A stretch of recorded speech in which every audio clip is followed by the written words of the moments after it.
You're listening to Stand Tall and Own It, the podcast for high-performing female leaders who are ready to make an impact by discovering the safety that comes from understanding their own value and exercising their own authority. I'm your host, Andrea Johnson, and I'm here to tell you it is time to just truly be you, my strong friend. It's time to stand tall and own it. Hey there, welcome back to another episode of Stand Tall and Own It. I'm your host, Andrea Johnson, the Intentional Optimist, and I'm excited today to kind of wrap up this long series that we've been doing about the different tools that have helped me build a foundation for the kind of resilience that I want to have and I wanted to be able to share with my clients and with you, my listeners. But today we're talking about the fifth tool that has kind of given me a language and filled in some blanks for me. It's not a tool that, a lot of people are out there talking about it, but not a lot of people in my circles. I didn't go looking for this tool. I actually met this coach through an offer design or an offer conversation. How do you design your offers as a business person? Well, let me tell you, it turned out to be so much more when I started working with her. I cannot wait for you to meet Taylor. She's a catalyst for mission-driven entrepreneurs who are ready to love the way that they make money. And that's a big deal, right? If we don't love the way we make money, why are we in business? She spent years trying to figure it out and figure out how to speak about the way that still garnered respect and revenue at the same time. And she finally stopped trying to impress other people and found the secret was to just fully understand and value herself. Through the personal coaching that she does and the tools that she uses, like human design, which may be a tool you're like going, what is that? She empowers her clients to do the same. So buckle up for this conversation. Taylor is known for literally blowing the lid off your mind. And we may have to say, hang on, rewind, go back, because she says some brilliant stuff. I cannot wait for you to meet my friend and coach, Taylor. Oh, Taylor, welcome, welcome, welcome. Thank you. I'm excited. Me too. And, it's like my speaking coach says, don't say you're excited. I'm like, I know, but I am. So I have already given my listeners a brief intro to who you are, just with your bio and a little bit about how we met, not much, but could you go ahead and just give them an understanding of kind of how you got where you are today and what you do?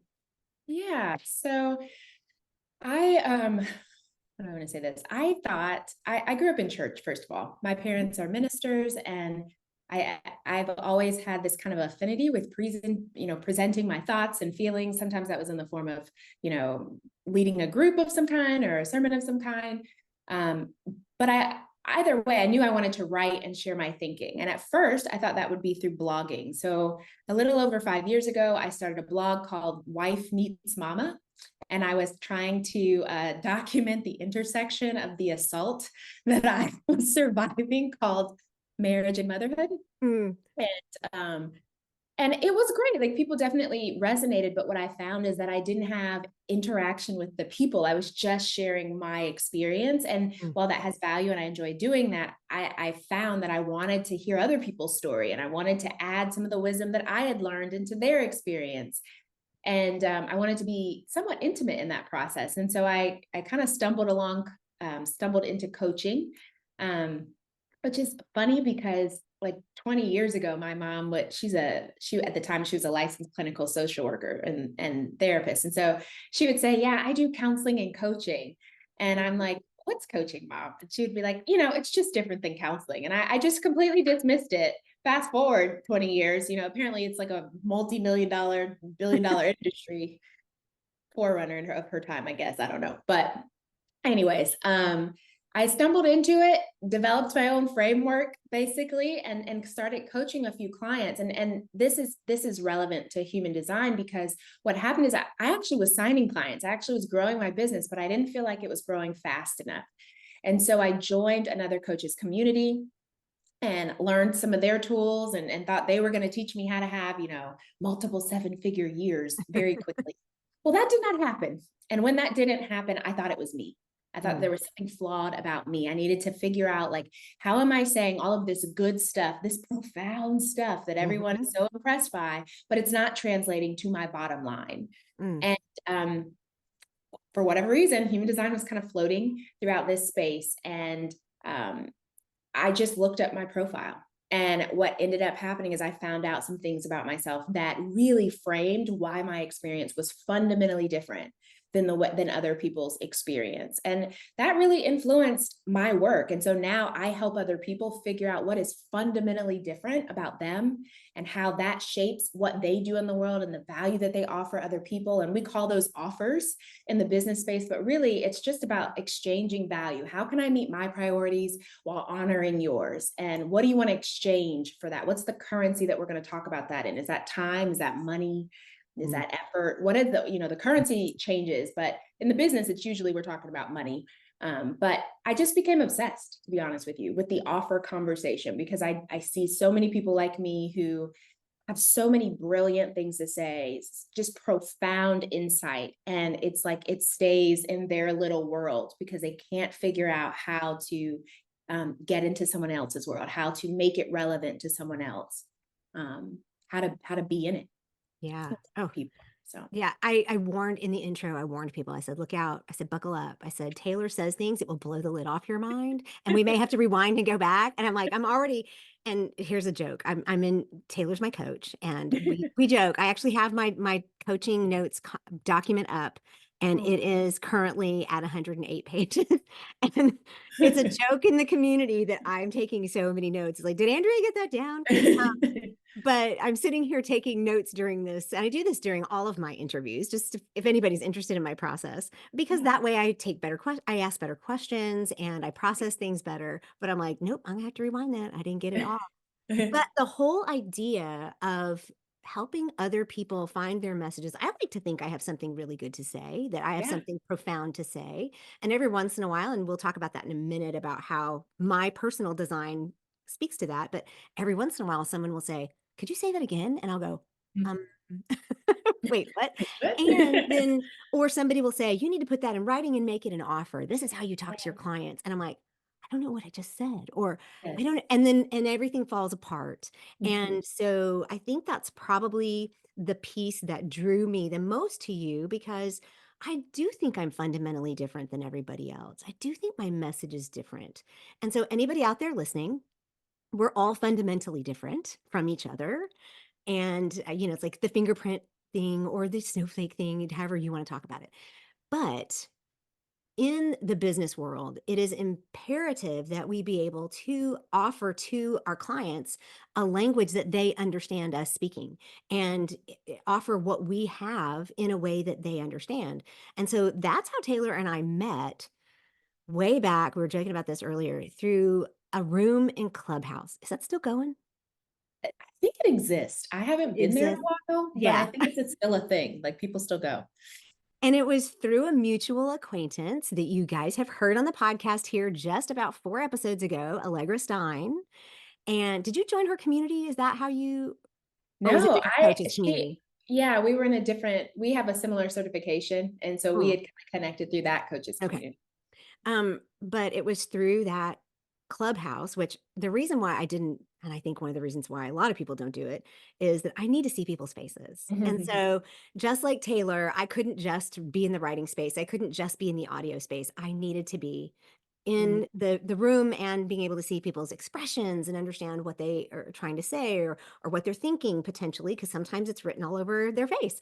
But in this Clubhouse room, Taylor spoke up. She got on the stage. If you did Clubhouse, she like got on the stage and she said something about wanting to work with coaches who were kind of faith fueled or wanting to do offers and or even just entrepreneurs, not necessarily coaches, because you don't just work with coaches, I think. But that just resonated with me because you've also heard my story about deconstruction. And that was kind of at the beginning or when I was really starting to get some traction. And she was speaking in a way that I could tell she was already a few steps ahead of me. And so listening to her on Clubhouse, I'm like, I need to be in touch with this woman. mm. And that was also when, I don't know, when did Alex Hormozy come out with his book, The $1 Million Offer?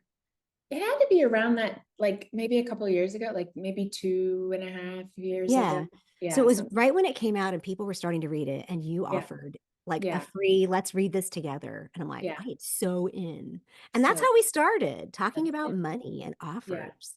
So how did we then get into human design? I mean, you said you just became obsessed. Are you an Yeah. autodidact there? Well, I think the thing was for me is and if you study human design, you'll eventually you would find out that this is very true of my personality. I actually don't get into things for what they'll do for someone else. Mm, My accomplishments, my success have the gems I found have been directly related to things that mattered to me at the time. So reading his book was about letting you all come along with me because I wanted to know what it said. I was obsessed with it. And human design was no different. I was already on the search for what is different about me? Why is it that all of these other coaches are able to just sit down, take the course, take the actions, get coached, and feel mhm. like they are thrilled with that coach? And I'm over here picking apart what the coach says and finding the flaws in it and unable to do this Monday through Friday and don't really want to show up for the session or show up for the session and don't necessarily agree and can't and struggle to move. Like, what is it about me that's not able to implement? And so for me, I think human design was just well timed as Mm, another tool that could maybe explain that. And then that's honestly how I use it with other people. And really that's why it came into offers, is because I found that the people I attracted were having a similar frustration. mhm. They were degreed, brilliant, insightful, seasoned people with seasoned messages. I mean, these aren't people who just wake up and journal one day. Like, they've been Mhm. at their craft for a while and they can't figure out what is this linchpin, why. And it's in super practical things like, why is it that I don't want to market? Why is it that I struggle? I mean, it's like the dumb stuff that every other She's coach, quoting my stuff, y'all. that every other coach has a free download for, and yet my people are like, I Right. can't do it. Yep. I just can't. Yeah. To me, that's what human design addressed, was the why you can't. Yeah, and when I think about it, and we'll get into like a 50,000-foot view here in a second, for people who don't know about human design or they've only Yeah. seen like astral charts somewhere with it, but for me, I feel like it just kind of fills in the blanks. It gives me the explanation for the reality that I already know is happening. Yes. It helps me say, "Oh, that's why." I mean, I Yeah. knew these things were true, but I had no explanation for them. I know Yeah. that I'm a specific type of leader. I know that I have specific types of strengths. And the tools that in this particular series that I've talked about with other coaches explain all of those things. Mhm. But I'm constantly like that dumb Enron commercial years ago asking why, why? Mhm. I mean, they went bankrupt, so it's like not a great example to use, but for me, it gives me the underlying why and to be able to accept, okay, this is why, and that's all right, and I can move forward with that. Yeah. But the other piece I wanted to address as we kind of step into talking about human design is you mentioned you grew up in the church. I grew up in the church as well, missionary kid. My husband is a pastor. I'm still in the church. Yeah. And I think human design, well, in the evangelical space specifically and in the church, there's a lot of I'm just going to use the word fear Mhm. and skepticism Oh, for for sure. things that aren't based on scripture Yeah. and that use different types of science. And Percent. yeah, and have to present them, right? It's like the Yeah. language that they use is almost scientific. Yeah. And so be that the science of psychology, Yeah. like people are really and looking at the Enneagram, they look at that and go, that's scary. Yeah. Or the science of astrophysics or metaphysics, which Yeah. is where I think human design Yeah. comes in. Mhm. And even just we've seen this in the last several years, just medical science, right? It's like Yeah. very, Struggling. really struggling. And so you and I don't personally have those problems, but can we address how you approach, or do you want to give the 50,000-foot level and then talk about how you approach it from that being in the faith space? Or do you want to, how would you best address that first? Maybe I'll give like a little snippet and then we can return to the Okay. 50,000-foot view. So, Okay. human design is what we would call a science of how people are made. And the whole goal of it is to capture a picture and an explanation of what authenticity may feel like for you, look like for you, and how other people might experience that as well. And so it does that through if you were to look at a picture of it, lines and shapes and numbers and language, but really it's just a collection of words and it's trying to say, hey, this, where other people do this, this is what you actually do. And this is what you're probably going to always do because it's fundamental to how you're made. It's not an intellectual decision that you're making. It's kind of like me saying, Andrea, this is your heartbeat. And yeah, other people can beat at that rate, but this is your heartbeat. And so we need to evaluate your health based on your average, not based on somebody else's average. Yeah, we have a general range for how humans' hearts work, but we're not going to compare you to another animal. We're not going to compare you to another human. We're going to say, this is what you've established over time as your baseline. And human design attempts to give us a baseline for your experience. So that's problematic, sometimes. I would not say sometimes, I would say most of the time in the Christian evangelical spaces, because we, at least in my world, we were raised to believe that the baseline is established by the word of God and the fact that God made us. And so any other tool that would claim to have insight into that or language into that is often seen in competition with the idea that you are made by God, fearfully and wonderfully made. In my world, that's impossible. It's impossible that it competes. And the reason why is because I see human design as a language. It's not something I need to believe in any more than I need to believe in gravity. I don't wake up every day and remind myself that, yep, if I jump, I'm probably going to hit the ground. I just jump and I hit the ground. And it's not a decision that I make. I know somebody's obsessed with studying how it works. I don't particularly care about that. I just know that if somebody asks me, why do I hit the ground? The word we're using for the last little bit has been gravity to explain why I hit the ground. And I'm good with that because I don't have any more questions after that. And I treat human design very much the same way. There's this phenomenon that when some people walk in the room, people seem to react. I don't know what that is. I don't really care what it is, but if you're in the human design space, we would call that your aura. We would call that your personal bubble. And we would say that not everybody's personal bubble is the same. And then we have categories for that. You don't necessarily have to agree with that, but I think we all have had experiences where we're like, what changed when I walked in? Why did y'all stop talking? What was the interaction? Or don't have that experience at all, which is equally as interesting, that you can go in rooms and not even notice, right? So that to me is what human design does. And because it's just a language, because it's just a science, if you will, it doesn't compete with the seat in my life called faith. It doesn't compete with the seat in my life called belief, eternity. To me, my faith handles what happens now and forever, right? It handles eternity, but something needs to account for my individuality. Something has to account for the nuances, not just that I have gifts that God has given me, but what are they? And what about my humanity can make it difficult to exercise those gifts? And that to me is where human design is extremely powerful. And I just get cold chills because it does. And, I've been talking with you about, so we started, I guess, 2.5 years ago talking offers and then went into, I think one day you said, would you ever be interested in this conversation? I'm like, tell me more. What does that mean? What is it? And by that time I trusted you and I knew you as a person. And I already had understood this idea of, it's just a language. It doesn't compete with the seat called faith in my life. I like that. And where I am eternally, it has nothing to do with that. It's just a language. And so for me, it kind of fills in, like I said, the why underneath the what. So how would you, for somebody who may have, because of a lot of the chatter about human design, or maybe they're just in a space where they've never even been exposed to it like me, like I was, how do you go about explaining, here's a primer for, like your basic stuff, and what does it do? So essentially in human design, what would happen is, because I like to just be straight up, someone's going to ask you for your birth data. We need to know where you were born. We're going to need to know what time you were born. And that's the main factors, different calculators will ask for different things. But the fundamental thing is we need to know at what point in time and space did you show up? Because the idea behind human design is that point in time and space was a unique moment that can be measured, that has elements in it that were impressed upon you. Kind of like you can't walk across the beach and not see footsteps.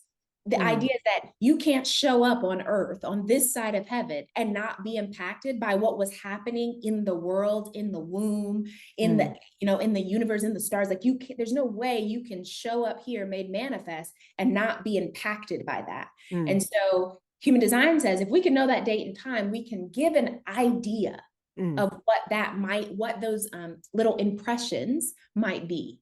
Where do you have dips where other people have mountains? mm. What's going on in your experience? And so the language is, gets super granular, and I don't even ask people really to, if you're interested, you'll be interested. But in Right. general, in general, all you need to know is it is going to sound kind of like someone asking for your horoscope, because it has influences from astrology, and astrology does the exact same thing, except less granular. When Mm. you see a horoscope, all they're saying is, here's what's happening in the weather today. But Yeah. not just the weather is in the clouds, the weather is in, here's where the stars and the planets are. Here's how energetically that might feel for you. Mm. Because the idea again is that based on when you were born, you might have more sensitivity to where the moon is than someone else. Yeah. Can we prove that? I don't know, but you should probably check where the moon is if you're having a bad day. You might find Oh, that every time the moon hits that spot, it feels yeah. some type of way. I don't know. Maybe it doesn't. Doesn't really matter. But Well, um, we've all talked about the full moon, and yeah. we all talk about that. And Yes. as we head into, like, you're not there, but I have friends who we're all in like the perimenopause and postmenopausal era. It's like the full moon really affects our sleep. Yeah. And I was a lifeguard, Taylor, growing up. That was my first job, and I was at this beach in Korea that is on the West Coast, and it has one of the largest tides in the world. So Wow. from all the way out to all the way in. And if you go back through some of my blog posts and stuff, you might find stories of me dragging my bamboo lifeguard stand all the way out half a mile Wow. out to the edge of the water when it's at low tide, and Mhm. all the way up, it's like we're basically on the seawall when it's at high tide. Huge. And, for 5'1", 5'2" on a really good day when I was younger, that's a lot. And I really gained this understanding of the effect that the moon has on the way we do life here, Mhm. because of that growing up from the time I was 7 till I graduated from high school, and then a little bit after, with this tide that was so dramatic. Mhm. And all of that was because of the moon. Yeah. And so if we in our limited scope or limited viewpoint try to think that what happens outside of this particular atmosphere doesn't have any effect on us, I think Mhm. it's just a little, at the best, we're selling ourselves and the whole situation short. At Right. worst, it's a super arrogant way to look at things. So Right. Yeah. yeah. So okay, so get birth data, get this chart that looks like Lines and that shapes. looks well, that looks like chutes and ladders, or Yes. like I'm getting a blood transfusion, Yeah, or pretty much. it's Looks really like an odd. X-ray, but a very ignorant version Yeah, of. this is really, really interesting. So Yeah. when you said you got yours, you Yes. did your first one, and people can go online, and you're going to share Yes. with us maybe where they should Yeah. go, what the best ones are. Absolutely. And we'll put them in the show notes so that they Yeah. can click on them and go themselves. And then they are themselves putting in the birth data and Mhm. themselves Yes. doing that. But Yeah. then you got your chart, and how did you know what to do with it? So fortunately I discovered it within this coaching community. So Okay. it was an answer to coaching problems. So pretty much you found Okay. out your type. There, one of the types that I happen to be is called a manifestor type. And so I took it back to the group and I said, what does that mean? And of course, how coaches are, 20 decided to offer me coaching for 12 years because I'm a manifestor. What else would we do as coaches, right? But if you were just to look it up yourself, what I would suggest is to take my free course, which we'll put in the show notes as well. And the reason why I would suggest you do this is because if you go just Google what these words are, what you are going to encounter, like any other system, is that everyone has a different use for human design. Hmm.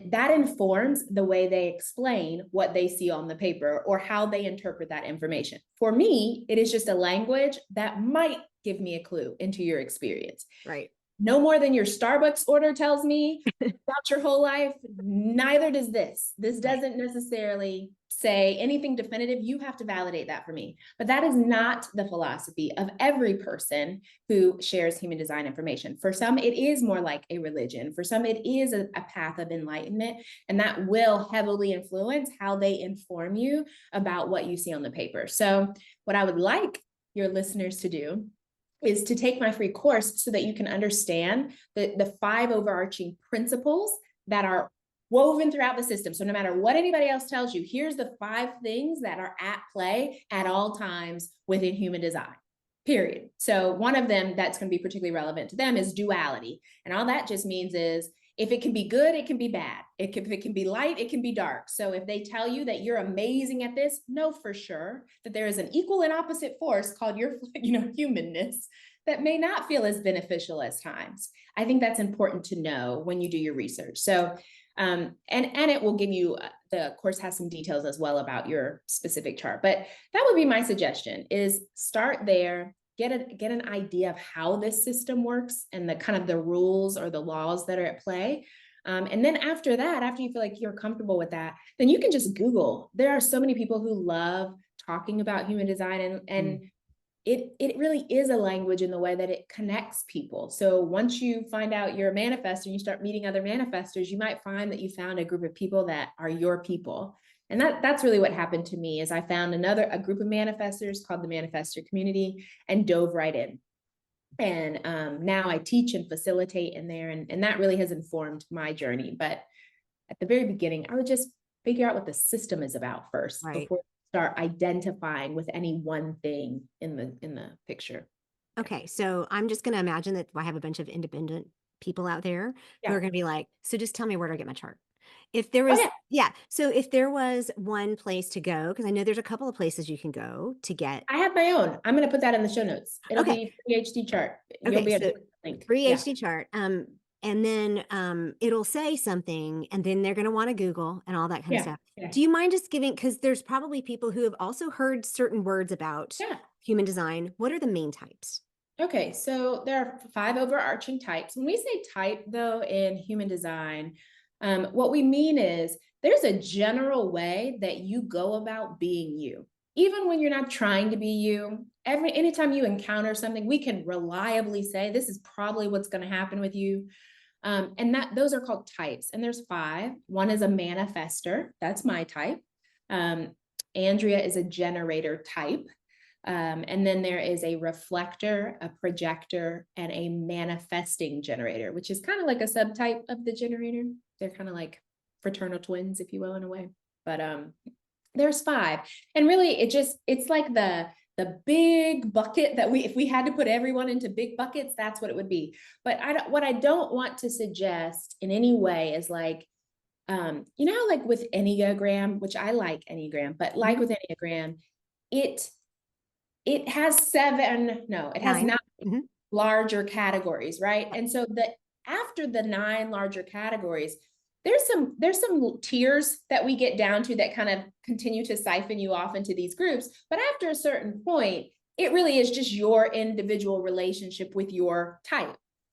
Human design is not that way. Human design goes like 10 layers deep of intricacies about your design that are still not just your experience. What makes it individual within human design is the combination of all of these different layers. It isn't reliant on your personal awareness. And I think that's something everyone should know about human design versus other personality assessments.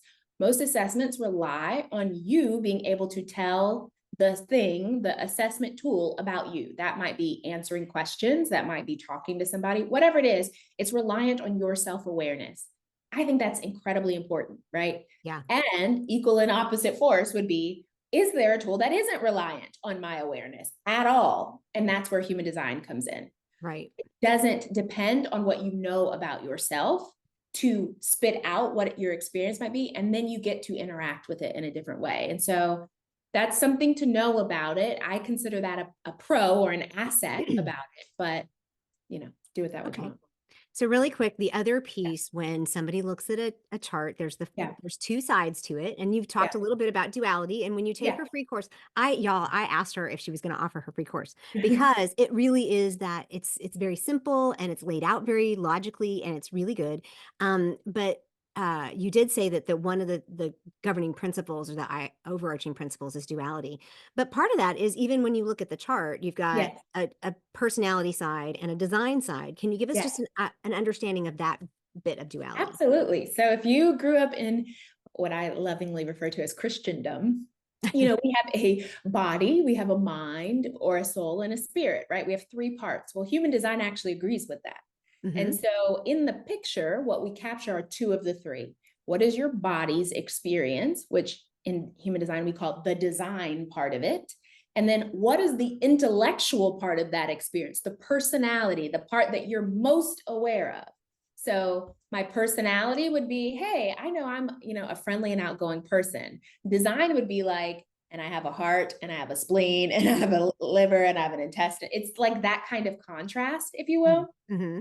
Um, I love to tell people as well that human design is kind of like a medical journal. It has like zero investment in your feelings. It does not care about your social background, your epigenetics. It doesn't care about your trauma. And so that's one of the reasons why I constrain it to a language, because it is not informed about your lived experience at all. And Right. so when you read about it, it's very important to know that it doesn't account for why you might show up the way you do, what would make you act outside of yourself. It doesn't have a factor for that. And so, again, it's an asset, but it's something to be aware of. Yeah, But and I think that I remember when you first said that, it's like, it doesn't care. It doesn't yeah, know. It's like a medical journal. And having been in the medical space for 20 plus years, yeah, that made so much sense to me. It's like reading a phone book. It's like reading a yes, dictionary. It's like reading the Encyclopedia Britannica.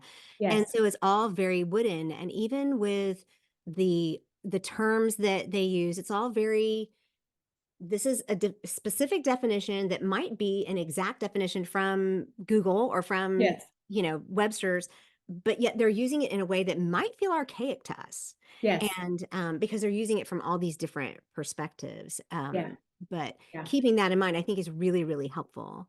yeah. So you use it Mhm. in understanding yourself and in this coaching community that where you teach and stuff, that's your own personal development. Mhm. Okay. Yeah. So you use it in our coaching community regarding offers and that kind of thing in a different way. How do you use it with your clients? So with my clients, I use it as a conversation starter. I don't think that we're always aware of all of our gifts and talents. I think some of what we are aware of, we've decided is a problem for many different reasons. We Yes. think it's a problem, like not just of our own volition.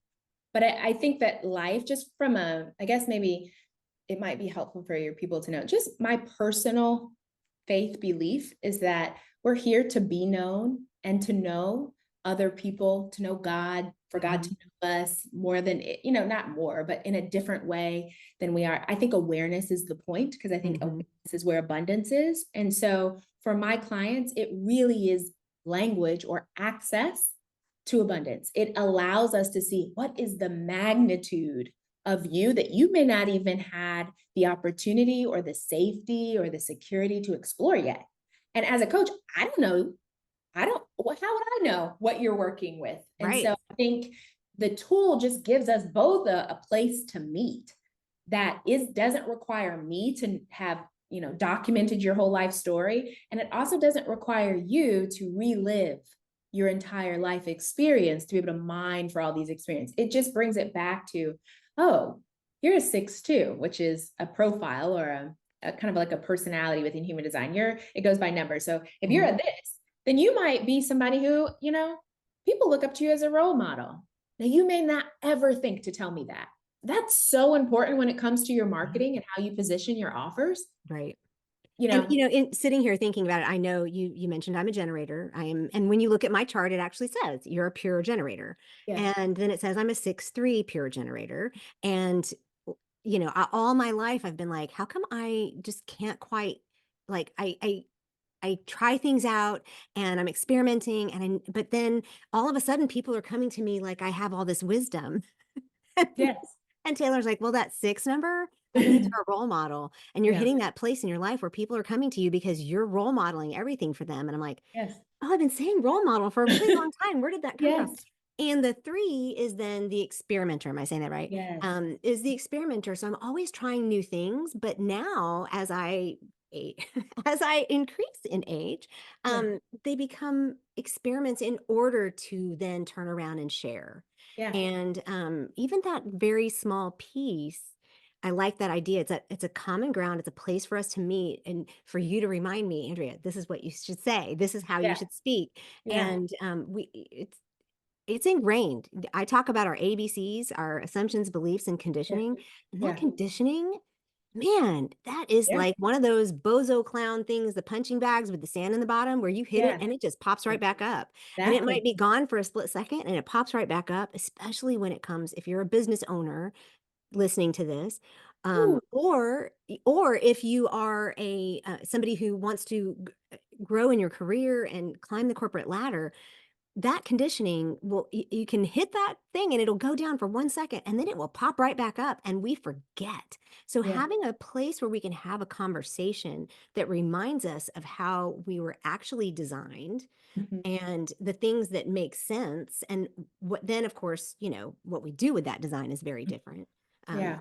I drive a BMW because I like the way it's designed and I like the way Yeah. it drives. I drive it very differently than my husband does. Yeah. We were Yes. going somewhere the other day. I think we were late for haircuts, and we pulled out of the driveway, and I actually hit the accelerator a little too hard, and on my 40-mile-an-hour road, we went 0 to 60 in about 3 seconds, Okay. and of course, as soon as I hit the accelerator, I didn't mean to, the 2 boys in the car went, "Whoa," and I'm like, "Oh, well, I like that reaction. We're gonna just Yeah, go." let's go. And but he never drives that way, Mm. and I think that's also another good way to look at, you have your design side, but then you have your Yes, personality side. His absolutely. personality drives that design car very differently than I do. 100%, 100%. And so I love what you said there because everyone, if you generate your chart, you'll see they'll give you 2 numbers as well. Mine is 1, 3. So actually, Andrea and I's bodies, if you will, share some similarities. The difference is I'm a 1 on the front end.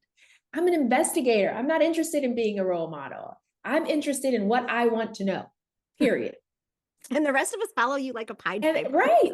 And but here's the thing, like there was no space to be somebody who's just straight up purely curious. In Mm, coaching, when you talk about the traditional way of teaching a coach to develop their work is eventually to get to thought leadership, and you're supposed to share it with certainty and conviction and right. authority.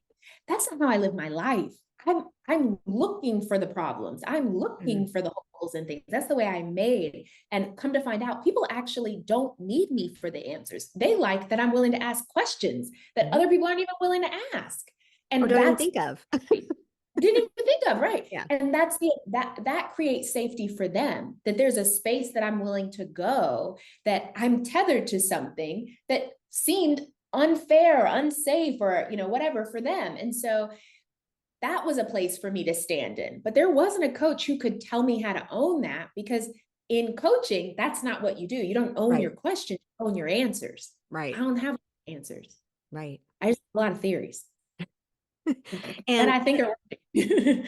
they are. And, I mean, I think, but part of, I joked about being the Pied Piper, part of the fact that you are willing to, this podcast is called Stand Tall and Own It. You're willing to Yeah. stand in that tailorness, in Mhm. that who she is, in that design and your experience that you've brought to the table and how your personality drives it is so authentic Mhm. that, and I talk about this in my work. It's like when you are that authentic, you are like a magnet. Mhm. And so this is how our work kind of works Yes. together. It's like you prove my point and I prove yours, because Yes. as a generator, one of the things that I have to have is someone to bounce this stuff off of.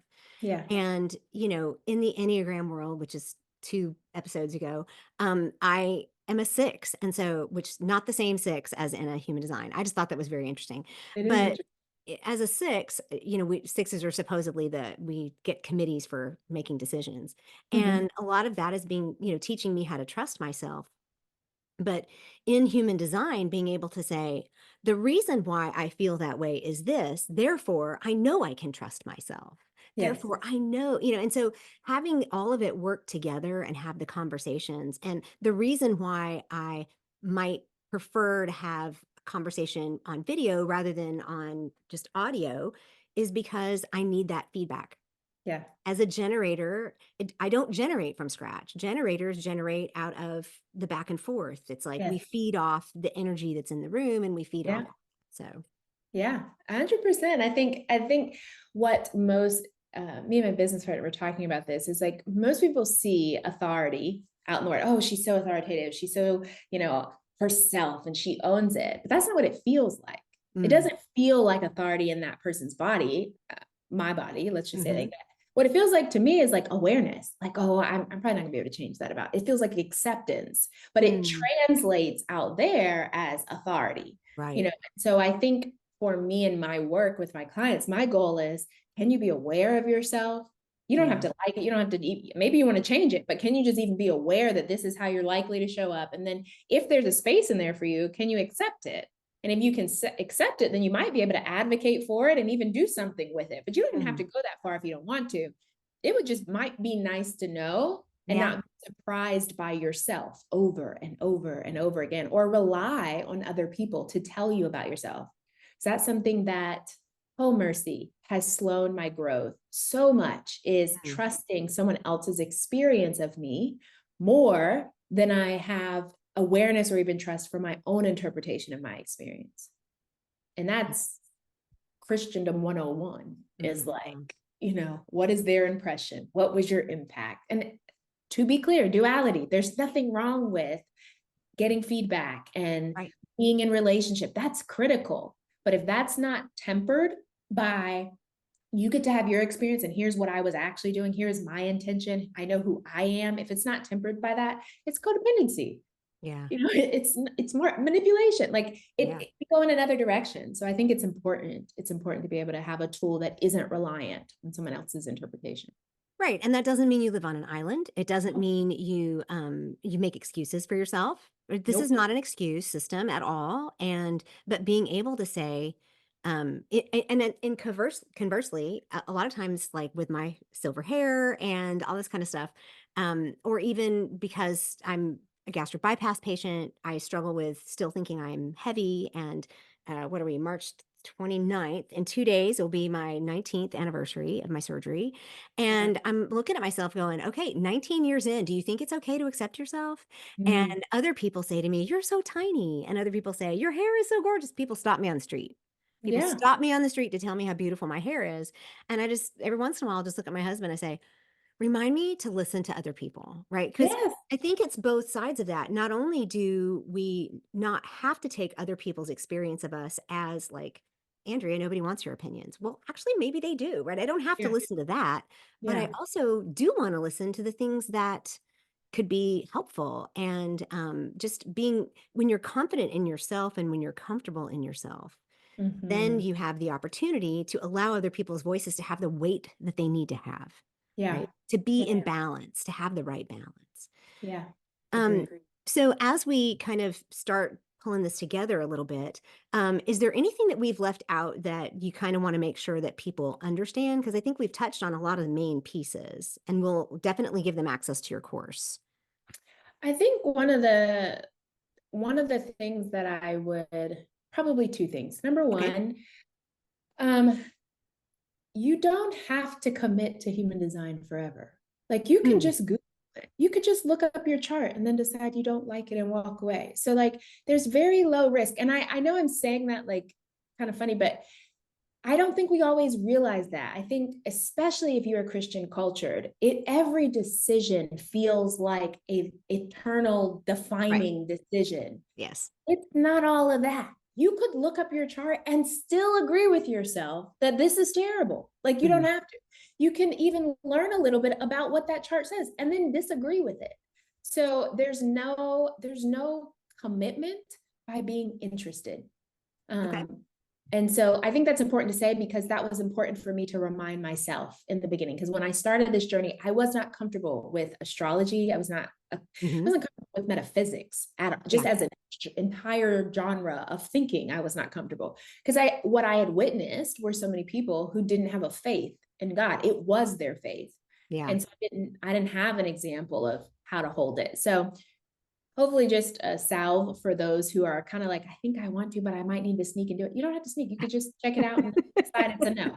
Like at least you'll be sure why it's a Yeah. no at that Well, point, right? we've all done the sneaky thing. I often Yeah. joke about the very first time I listened to a podcast that said something to me that kind of set me on the path of potential deconstruction or actually changing the way I thought was I listened to Jen Hatmaker's podcast. Oh, And I okay. literally put it on in my car with my windows up. And as I was driving out of my driveway, I was looking both ways to see if anybody could notice that I was listening to Jen Hatmaker's podcast. And it was just like a big deal. And one Yeah. of these days, she and I are going to have a conversation. I'm going to tell her that.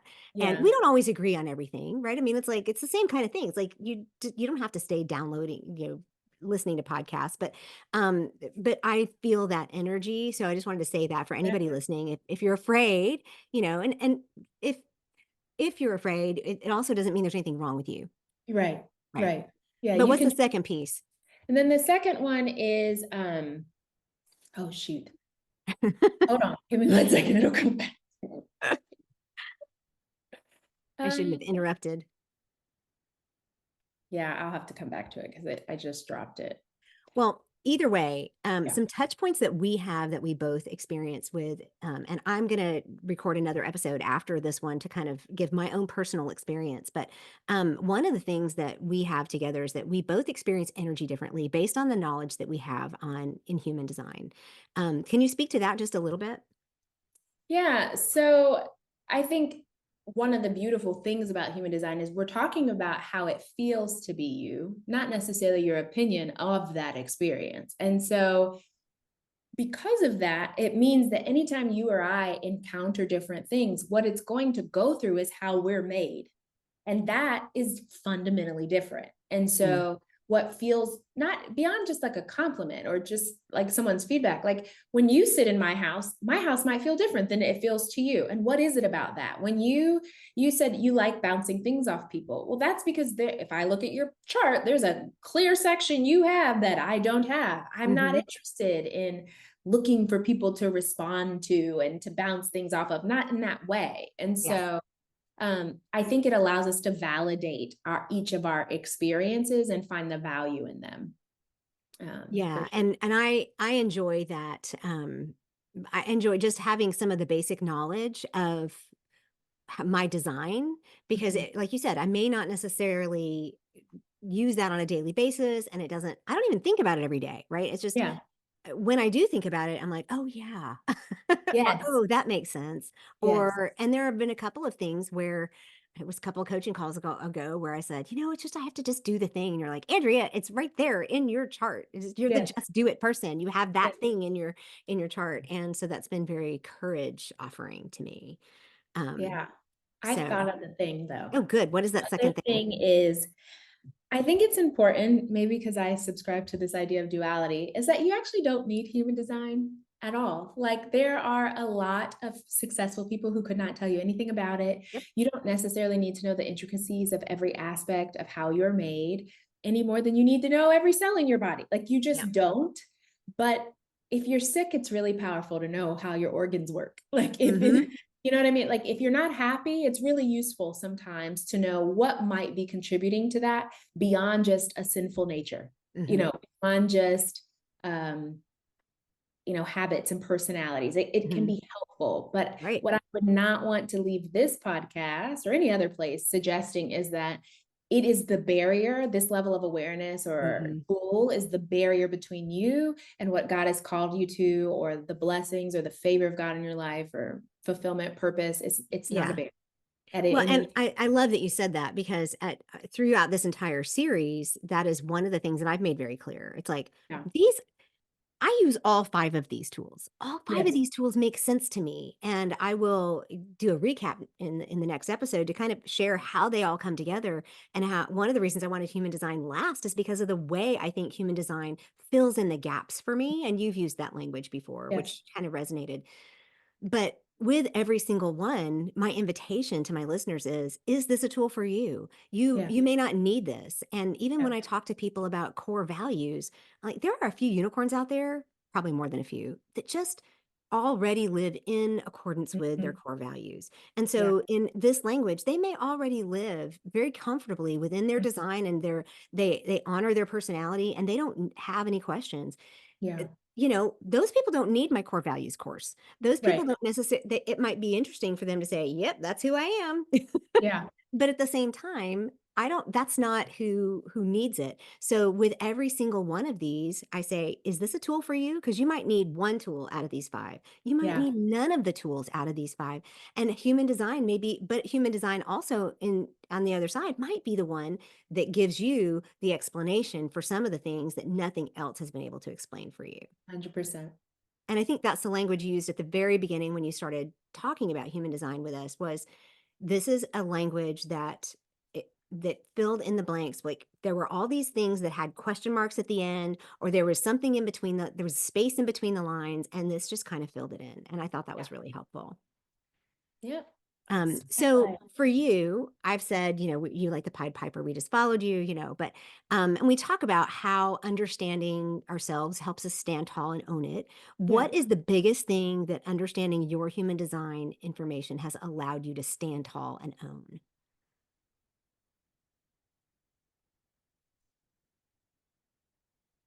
And you may have already answered it with the comments about not having the answers. That probably is one.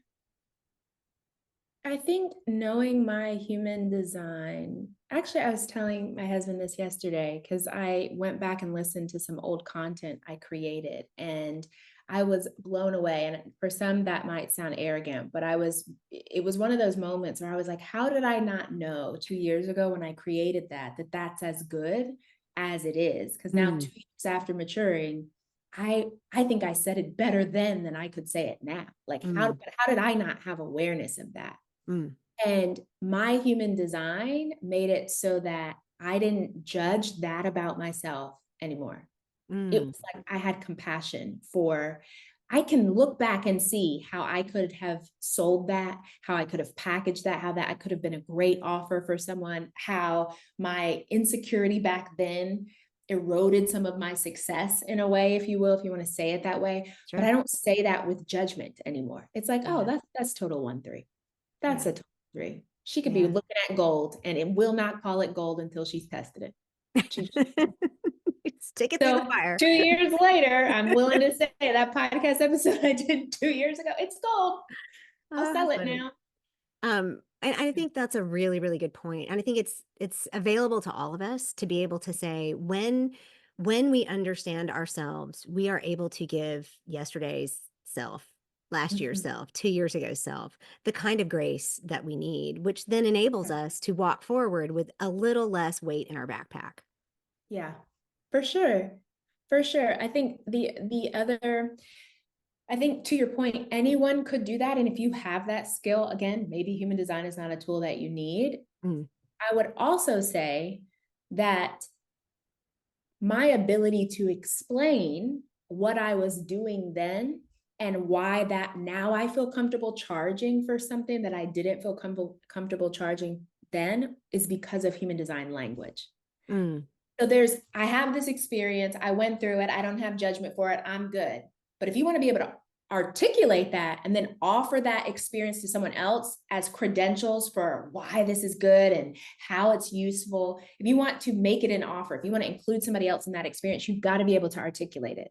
And mm, that to me is where human design takes it from just, I have this personal skill of offer extending myself grace to now I get to be in a relationship with other people. And if you can be in a mm. relationship with people, then you can start a business. You can Yeah. start a ministry. Yeah. So I think So that's, I think that's a great place to wrap it up because that is a very practical and useful understanding of what the language of human design, and that's what we're just going to call it, is the language of human design can do for yeah, you. because some people, you said, will call it something else. And we are going to put in the show notes your link for the course, and that will have your own chart availability. Yeah. So where are the best places for people to find you if are you doing a podcast anymore? Are I they do still one. out there? It And technically still exists. So if you okay, want to hear what I was, yeah, we'll put those links podcast, out there. yeah, it'll be out there. It's called Offer Design School, but that's not the one I'm going to do going forward. But they still live. I think the best place to stay up to date with me would be Instagram Okay. at Hello Taylor V. We'll put that as well. Yep. But that's probably the place you're going to see most current information. Like I said, I spent a few years investigating, and I'm just realizing that's what I was doing. So you'll see more. It'll be easier to find me going forward. Yeah, So, and you don't need to be a coach or even a business owner, but if you're no. interested in being a business owner, or if you're interested in kind of getting past some of those quote unquote blocks that you have, she's my coach. Yeah.